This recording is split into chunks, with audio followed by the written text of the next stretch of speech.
रहमानिर्रहीम। अस्सलाम वालेकुम। Ninth class आज आपका टॉपिक है प्रोटीन मेटाबॉलिज्म। प्रोटीन के हाज़मे का अमल मैदे में शुरू होता है। गैर हज़म शुदा प्रोटीन एंजाइम के ज़रिए हज़म होकर अमीनो एसिड में तब्दील हो जाती है। हमारी खुराक में जो प्रोटीन्स होती है उसके हाज़मे का अमल मैदे में शुरू हो जाता है। गैर हज़म शुदा प्रोटीन एंजाइम के ज़रिए हज़म होकर अमीनो एसिड में तब्दील हो जाती है, और जो गैर हज़म शुदा प्रोटीन्स होती है वो एंजाइम के ज़रिए हज़म होती है और अमीनो एसिड्स में तब्दील हो जाती है। अमीनो एसिड्स मुख्तलिफ़ किस्म की नई प्रोटीन बनाने के लिए इस्तेमाल होते हैं, और जो अमीनो एसिड्स होते हैं वो मुख्तलिफ़ किस्म की नई प्रोटीन बनाने के लिए इस्तेमाल होते हैं। इसके अलावा वो कार्बोहाइड्रेट्स की कमी की सूरत में एनर्जी मुहैया करने का वसीला भी बनते हैं। इसके अलावा जो अमीनो एसिड्स होते हैं, अगर जिस्म में कार्बोहाइड्रेट्स कम हो जाए तो उस सूरत में वो एनर्जी मुहैया करने का वसीला भी बनते हैं। ये था आपका टॉपिक प्रोटीन मेटाबॉलिज्म। आगे है एंजाइम। सबसे पहले इसमें हम देखेंगे कि कैटालिस्ट से क्या मुराद है। कैटालिस्ट से मुराद वो शय है जो कीमियाई तौर पर अपनी हालत में तब्दीली लाए बगैर किसी केमिकल रिएक्शन को तब्दील या उसकी रफ्तार को तेज़ कर दे, इसे हम कैटालिस्ट कहते हैं। इससे मुराद क्या है कि वो शय जो कीमियाई तौर पर अपनी हालत में तब्दीली लाए बगैर किसी केमिकल रिएक्शन को तब्दील या उसकी रफ्तार को तेज़ कर दे, इसे हम कैटालिस्ट कहते हैं। एंजाइम बायोकेमिकल तामुलात में बतौर कैटालिस्ट इस्तेमाल होते हैं। बेसिकली जो एंजाइम्स होते हैं ये केमिकल रिएक्शंस में बतौर कैटालिस्ट का काम करते हैं, और अपनी नेचर के लिहाज से ये प्रोटीन्स होते हैं। Almost all enzymes are protein. Basically जो एंजाइम्स होते हैं तकरीबन ये सारे प्रोटीन्स के बने होते हैं।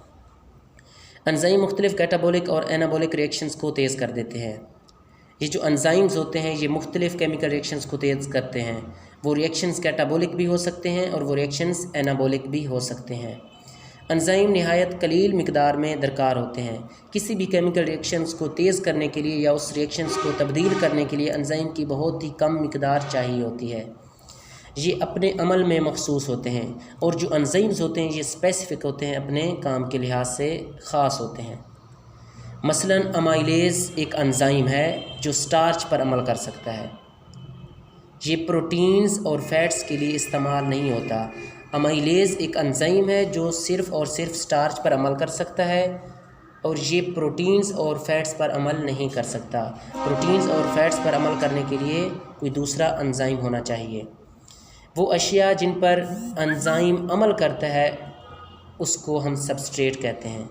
कि वो अशिया जिन पर कोई एंजाइम एक्ट करता है, कोई एंजाइम अमल करता है, उस शय को, उस अशिया को हम सबस्ट्रेट का नाम देते हैं। किसी भी एंजाइम का मखसूस होना उसकी मखसूस शक्ल की बदौलत है।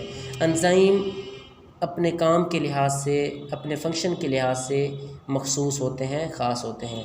कुछ एंजाइम को कैटाबॉलिक प्रोसेस की अदायगी के लिए बाज़ दूसरे कंपाउंड की ज़रूरत होती है, और कुछ एंजाइम्स होते हैं जिनको कैटाबॉलिक प्रोसेस के लिए दूसरे कंपाउंड की ज़रूरत होती है। उन कंपाउंड्स को हम कोएंजाइम का नाम देते हैं।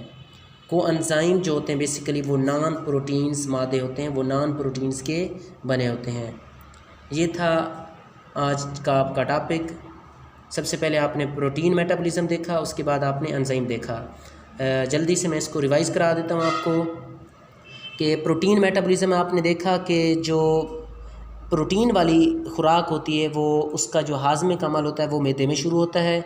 फिर जो गैर हज़म शुदा प्रोटीन्स होती है वो एंजाइम के ज़रिए हज़म होकर अमीनो एसिड्स में तब्दील हो जाती है। फिर जो अमीनो एसिड्स होते हैं वो मुख्तलिफ़ नई किस्म की प्रोटीन बनाने के लिए इस्तेमाल होते हैं।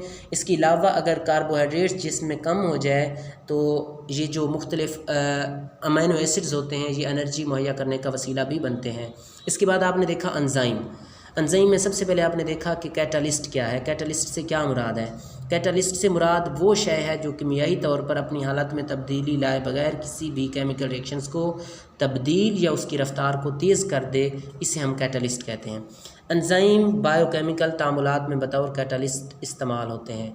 बेसिकली जो एंजाइम्स होते हैं ये केमिकल रिएक्शंस में बतौर कैटालिस्ट का काम करते हैं, और अपनी नेचर के लिहाज से एंजाइम्स जो होते हैं वो प्रोटीन्स के बने होते हैं। एंजाइम मुख्तलिफ़ केमिकल रिएक्शंस को तेज़ करते हैं। वो रिएक्शंस कैटाबॉलिक और एनाबॉलिक हो सकते हैं। एंजाइम नहायत कलील मिकदार में दरकार होते हैं। किसी भी रिएक्शंस को तब्दील या उसको तेज़ करने के लिए एंजाइम की बहुत ही कम मिकदार चाहिए होती है, एंजाइम की बहुत ही कम मिकदार दरकार होती है। ये अपने अमल में मखसूस होते हैं। एंजाइम जो होते हैं ये अपने अमल में मखसूस होते हैं, काम के लिहाज से ख़ास होते हैं। मसलन अमाइलेज़ एक एंजाइम है जो सिर्फ़ और सिर्फ स्टार्च पर अमल कर सकता है। ये प्रोटीन्स और फैट्स के लिए इस्तेमाल नहीं होता। अमाइलेज़ एंजाइम ये प्रोटीन और फैट्स पर इस्तेमाल नहीं होता। मतलब एंजाइम जो है अमाइलेज़ ये प्रोटीन और फैट्स पर अमल नहीं कर सकता। वो अशिया जिन पर कोई एंजाइम अमल करता है, वो अशिया जिन पर कोई एंजाइम एक्ट करता है, उस अशिया को हम सबस्ट्रेट का नाम देते हैं। किसी भी एंजाइम का मखसूस होना उसकी मखसूस शक्ल की बदौलत है। कुछ एंजाइम को कैटाबॉलिक प्रोसेस की अदायगी के लिए बाद दूसरे कंपाउंड की ज़रूरत होती है। कुछ एंजाइम्स ऐसे होते हैं जिनको कैटाबॉलिक प्रोसेस के लिए कुछ दूसरे कंपाउंड की ज़रूरत होती है, जिनको हम को एंजाइम कहते हैं। और ये जो को एंजाइम्स होते हैं ये नॉन प्रोटीन्स होते हैं, नॉन प्रोटीन्स के बने होते हैं। ये था आज आपका टॉपिक। अल्लाह हाफ़िज़।